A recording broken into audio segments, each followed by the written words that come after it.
I missed Wednesday yesterday. I was not around, couldn't make it. Haven't posted a WIP Wednesday or anything on Friday in a couple of weeks for various reasons. But yesterday I had so much intention and not enough time. So here we are. We're gonna go WIP Thursday, and this is gonna be current WIPs plus WIPs of shame. So currently, let's just jump right into it. I am making the, I'm gonna probably mispronounce this and I apologize, Riihi socks by Ronja Hakalehto. So I was knitting these in a previous video and somebody jokingly said that this yarn looked like tortillas, flour tortillas, and now I can't unsee it, like it's a thing. But I agree, it kind of looks like tortillas, but you know, who doesn't like clothes that look like food? I mean, why not, right? So beautiful color work. This is actually the second sock, so this is gorgeous. I still am not super comfortable with doing the jogless stripes method, so you can see where the row starts and ends here on the back, especially like the green color work obviously like really super jumps out, but it doesn't really bother me much. I am not busy, you know, looking at the backs of my socks when I put them on, so not a big deal. The first sock is back on the needles, and I'll tell you why. And it happens a lot. So if you're a newer knitter and you're just getting into color work and you're seeing a lot of puckering on your sweater, or well, not on your sweater, but like sweaters are real obvious because they're larger projects, real easy to get tension too tight when you're working with color work. So, but socks are really easy to see, and I noticed this pretty quickly. What happened was not only was everything just kind of puckering, it was actually creating a lot of like tighter tension right here in this portion of the color work where there's diamonds. And I'm not quite sure why, because I do so much better with 2 color stranded color work patterns. I don't know, maybe I was just not focusing on my tension when I was knitting. Probably true. Like I have a bad habit of reading and watching movies while I'm knitting things, because you know, who doesn't multitask? So what I did was I went and I had to order a new 9-inch circular.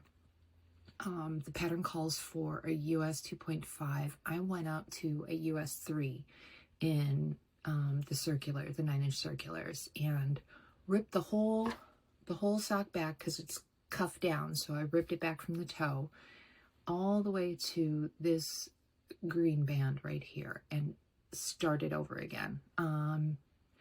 Didn't love reknitting all my work, but you know what? Look at this tension. It is so much more consistent now. I haven't even wet blocked it yet, so these are looking a lot more promising now and a lot more consistent. Okay, here we go again. I have a new gimbal that I'm playing with, and I don't know. As I get older, I find that like I don't have patience to read the instruction manual, so I just kind of wing it. So sorry if I screw something else up. Second WIP that I'm currently working on. I'm not ashamed of, although I was a little concerned that, again, mistakes were made. The Zakkuri cardigan, and this is my all black. Where did my yarn go? Here we go. My all black cardigan. It is just a big mass of like a dark void here. This is, I want to say it's Harrison Highland something or other. It's like a more rustic style worsted weight. Someone else had knit in like a very similar like dark color for the Zakkuri cardigan, and I liked how she looked in it, and I don't have exactly the same yarn, but I don't know, I figured I'd give it a go. The stuff has been in my my stash for 5 years, maybe. I mean, I tried knitting a cable sweater with it, and it just did not work out. And then I put it away, and I never had a pattern that like was going to suit it, but I didn't want to get rid of it either because I really just liked the idea of it. So right now I am six rows away, and it looks absolutely enormous. Like, I realize I am not like a US size 2, like teeny tiny lady. I am tall. I have, you know, I'm good farm stock, you know what I mean? But it's totally like, it just seems like it's gonna be enormous when I get to like 96 inches for each sleeve, or not inches, sorry, stitches. 96 stitches for each sleeve when I divide off for sleeves. So I don't know, TBD. I might get to a point on the body and just go, well, this looks like absolute hot garbo, and I'm going to wind up ripping it all back, and that's okay. I would rather play with the yarn I've bought than buy new yarn and just knit something just for the sake of knitting it. And then I don't necessarily like enjoy wearing it. Way back in the beginning of time when I was just starting to knit sweaters, we're talking like, I don't know, like 2015, so like 10 years ago maybe, and I could be wrong by the year, but Caitlin Hunter, I think it's Caitlin Hunter, put out the Zweig sweater, which is all over like tiny little X cables like this, and then there's a lovely colorwork panel, lovely panel of lacework here. Sorry, I so need my coffee. Lovely panel of lacework. I'd never done lacework. I'd never really knit a sweater with 2 types of yarn before. Like, seriously, branching out, huge like escapade into the unknown.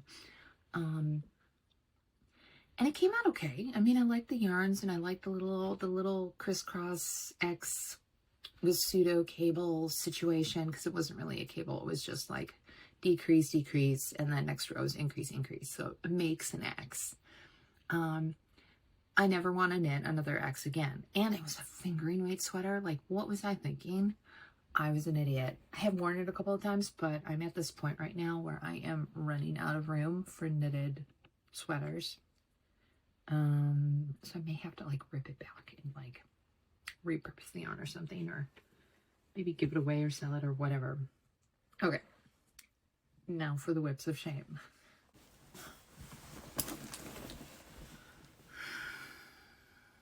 This bag contains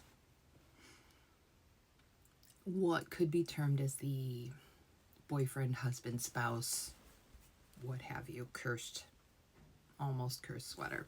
You know, everyone jokes, like, if you make a sweater for your loved one, your significant other, sometimes it doesn't go to plan. Something goes wrong, or you never finish it.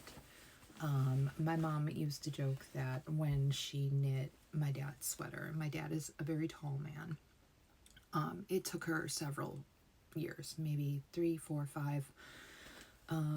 Mom, feel free to correct me here. But at any rate, it's the cabled shirt, I think, from King Cole Patterns. And I will put, if anyone's curious, I will put the information down below. But it is, I started this, goodness, I want to say 2019, 2018, somewhere around there. It's been a long time. Like, it's definitely been on the needles longer than my mom's sweater for my dad. So it is a 2-color cable work. I've customized it, obviously, to make it intarsia, because the cable cabling. This is the front panel. The cabling is like this intense deep orange, and the side panels, which are like a simple ribbing, and I don't remember the ribbing. I think it's 5x2 ribbing. It's like a combination of like 3 strands. 2 of them are lace weight, and the other one is like heavy worsted or bulky right here to make this super dark navy blue.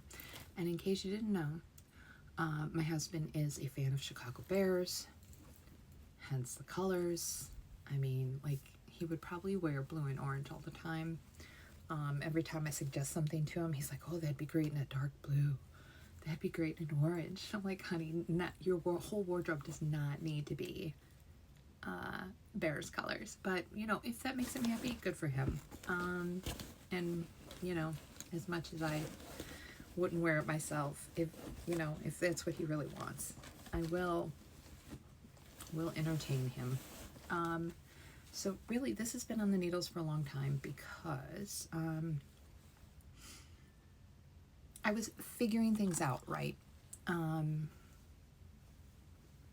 Figuring things out as I went, still learning a lot, because this was at a point when I was really still very new to like knitting sweaters, and I hadn't knit a lot of cable stuff, and you know, I have been knitting for a long time, but I was doing like mostly like scarves and cowls and lots of socks and a couple of blankets, and you know, just stuff that wasn't going to be like on a body and requires shaping and sizing and all that good stuff. So in this here is the first panel, which I guess would be the back. Yeah, it's the back panel, and it's number 1, it's too long, and number 2 right here up the top, so from here up you can really see how nice the cables are, right? They're beautiful, they stand up, and again, I didn't know what I was doing. It's all a learning process when you're knitting.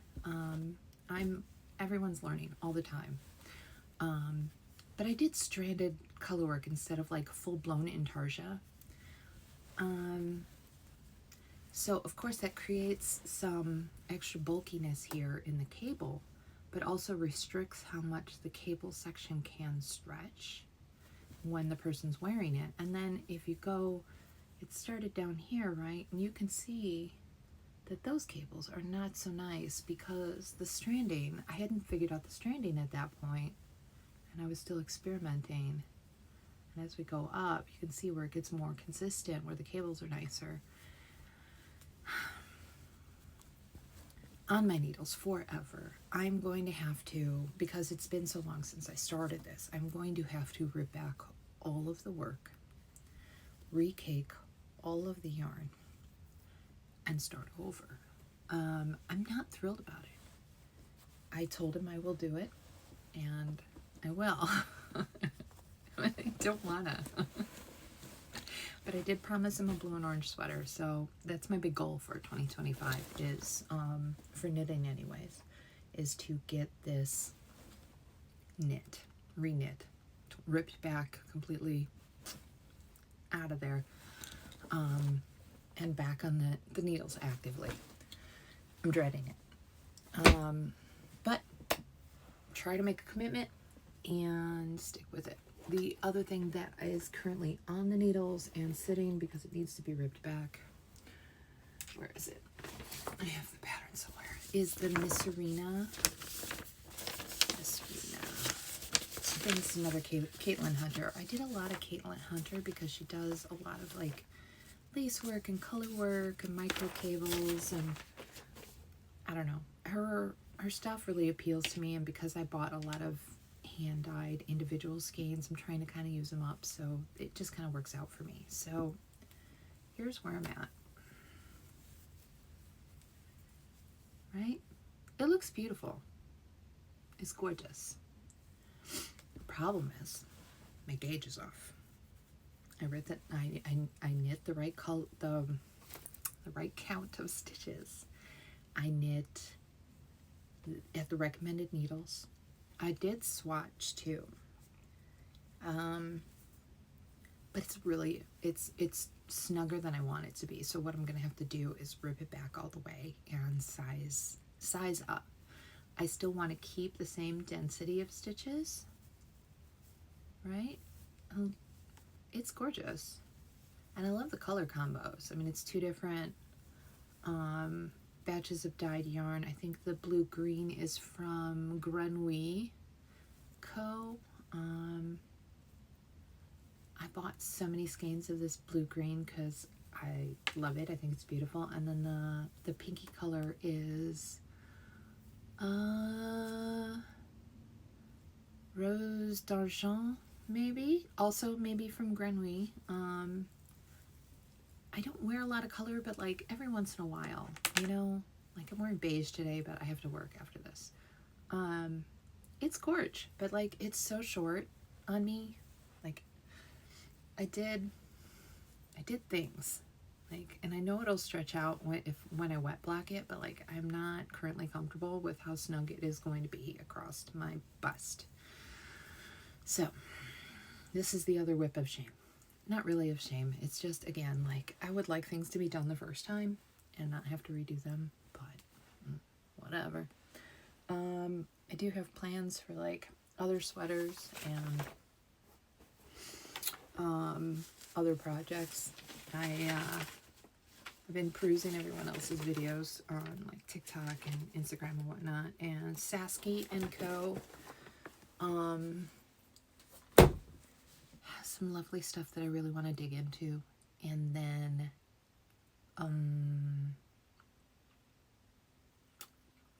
who else?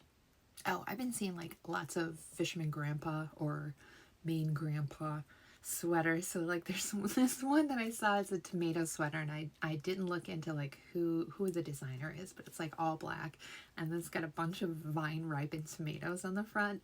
And it's so cheese. It's so cheese. I love it. It's so great.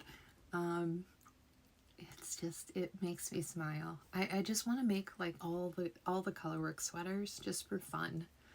I can buy a simple, elegant, well-knit black sweater any time of the day. And I probably will make a couple more just like single color, straightforward, basic sweaters, just again because I can. But I don't know, I want to have some fun with some color work. I'm bored to tears with knitting the same color all the time, says the lady who's working on a single color black cardigan. In non-knitting news, it is currently January 30th. So we are in zone 5A for all you gardeners out there, or people who are contemplating growing things. And 5A, our last frost date is around May 8th every year. So I gotta get on A1, planting my garden. And 2, I need to get on maybe getting things together and getting organized for starting seedlings in the house. It will be cold outside probably until Mother's Day, and we had a year recently where we actually had snow on Mother's Day. So not in a huge rush because every year I get really excited and get things started downstairs in the greenhouse under the lights, and everything's looking good, and it gets leggy because it sits in there for too long. I've got the lights too high. I mean, there's so many things I need to do. I need to lower the lights or raise the pans and blah, blah, blah. I don't know. I'm just like, there's so much to do, and I work too, and. So, I don't know. It's coming. I'll video that too and then put it up maybe on the YouTube. Yeah, that's it. WIP Thursday, everybody.